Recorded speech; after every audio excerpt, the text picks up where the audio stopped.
Hey YouTubers, good morning, it's Robb Moffett. Guys, today's video is on AFib. If you don't have AFib, you probably don't want to listen to this video.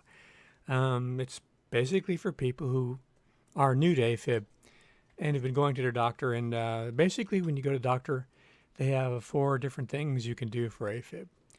However, there's quite a few other things out there that people are doing and have tried to help their AFib, and some of them work, some of them don't. This video is about the 4 things that I've found among the 29 things I've tried that seem to actually help. Let's start with the things the doctor tries to help you with. When you go, basically, there are 4 things. They give you a medicine. They'll give you a heart rate medicine, like a beta blocker, atenolol or metoprolol. If that doesn't work, they'll give you a rhythm medicine like flecainide. They also probably give you aspirin or some sort of anticoagulant or blood thinner like Eliquis or warfarin. And if those 3 things don't work, the rhythm control or the rate control doesn't work, they'll try an ablation. I had an ablation April 12th. So far, so good. You don't really know for sure of how well it's going to do for the first 90 days. So far, it's been good for me. But before having the ablation, I tried a whole lot of different things. None of them which the doctor really mentioned.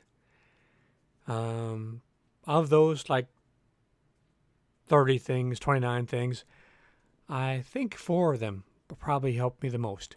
And we're going to go over them right now. The first one is creating a logbook so you can log and write down everything to give you information to know what's going on, to help you figure out what to do. Find your triggers, what seems to help make your events, your AFib, to come about.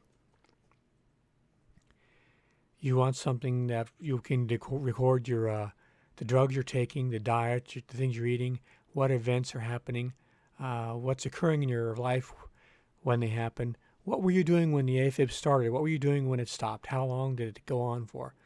What was accompanying the AFib? Did you have flutter, real fast beats? Did you have skipping? Did you have pausing? Things like that. So keep a logbook, and you can daily build up information to help you get some sort of control over it. And unfortunately, once you do figure out what's going on, AFib doesn't always stay the same. It'll change on you. I was able to find with my logbook that my duration, the amount of time I was in AFib, was coming down over the years. Initially, it would start out for 12 hours average. But as it went on, they became less and less to where they would be maybe 2 or 3 hours. That was good to know. Unfortunately, they increased in number and frequency. They would go from several a month to several a week, which wasn't good. But having that information is critical, because otherwise you're just guessing and you're remembering things that really maybe you're not remembering correctly. You're thinking that things are getting better or worse, and you really won't know until you write stuff down. And like I said, the triggers are helpful too. Not everybody has the same ones. Also, sometimes they change over time to make it more fun. The second thing that helped me was watching the videos on AFib by Dr. Gupta. He's a cardiologist in Kent, England. He has numerous dozens of videos specifically on the topic of AFib that are 15, 20 minutes, 30 minutes. Or you go to your doctor, he'll spend 3 minutes with you. The reason I like his videos, I mentioned how in my logbook I determined I was having attacks that were reducing in time. The duration was becoming less. And I think it was mostly due to the fact that I wasn't as afraid of the AFib as in the beginning. In the beginning, it was terrifying to have your heart beat like a jazz drummer for hours and hours, thinking you're going to die. And they almost always happen at night, too, in the beginning. So it was helpful to watch his videos and realize that the heart beating, once your doctor checks you out, obviously, the heart beating fast or irregularly wasn't going to cause you to die. Usually what's going to cause you to die is if you have a stroke. So focusing on what you can do to reduce possibilities of a stroke by diet and exercise and things like that is helpful. Not thinking you're going to die also reduces the intensity of the event. You can handle it a lot easier if it's just something that you kind of expected to happen, and you know what happens when it comes, and you know how to deal with it, and you try to come up with ways to make it come less and less severe when it does come. The third thing is magnesium, but specifically liquid magnesium. I read time after time people said that magnesium helped their flutter, helped their skipping and pausing, and even the AFib itself. What I found was the magnesium in the end helped my skipping and pausing, and it didn't so much help the flutter or the AFib itself. But that was important because once you get noticing your heart every time it's acting up, you become worried, and it kind of ruins your life. You don't know if you're going to get into an attack when it starts beating oddly. So the magnesium, many people, even doctors, said it helps. And I tried first the regular magnesium, then the magnesium citrate, then someone said take magnesium taurate, and I took it for months and months. And they tell you it takes months for it to actually help many times. Finally, I switched to a liquid magnesium called Remag. There are several manufacturers of a liquid magnesium which gets into your system very quickly, which is supposed to be one reason it's better than the other magnesiums. Anyway, all I know is toward the end of my AFib, when I was getting ready to have an ablation, I started getting a lot of flutter. I've had it in the past, and it usually preceded AFib, but this was coming in sometimes all by itself, and it was coming frequently, and also was making my heart hurt.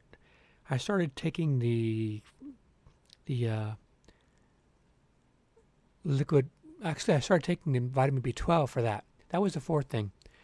I'm going off the notes I have here. The fourth thing to help me was the B12, which helped with the flutter. The magnesium Remag, the liquid magnesium, helped me with the skipping and the pausing. But in the end, I started getting a flutter, and what helped me with that was the B12. So I was taking, I think, was it 500 micrograms or milligrams, whatever comes in, and then I went to a larger amount, like 2,500. But that seemed to help the flutter quite a bit. But then I had the ablation, and I haven't had any flutter or AFib since. I've had some skipping and pausing for like 5 or 10 minutes a couple times in the last 2.5 months, but that's nothing. So that's where I'm at. If you have AFib, if you're looking for things that help, all four of these things, well, the B12 and the magnesium, you can find studies where they've helped people. I'm going to make a little booklet of all the things I've run across that have studies that have been done to correlate or corroborate the positions that people are taking about trying different things to help the AFib, and discuss how I've tried them and whether or not they help me. But I'll have links to studies. You can decide on your own. And I don't know when I'll get this done, maybe by the end of the year. I'll leave it on Amazon for like 99 cents or something, or offer it free if I can.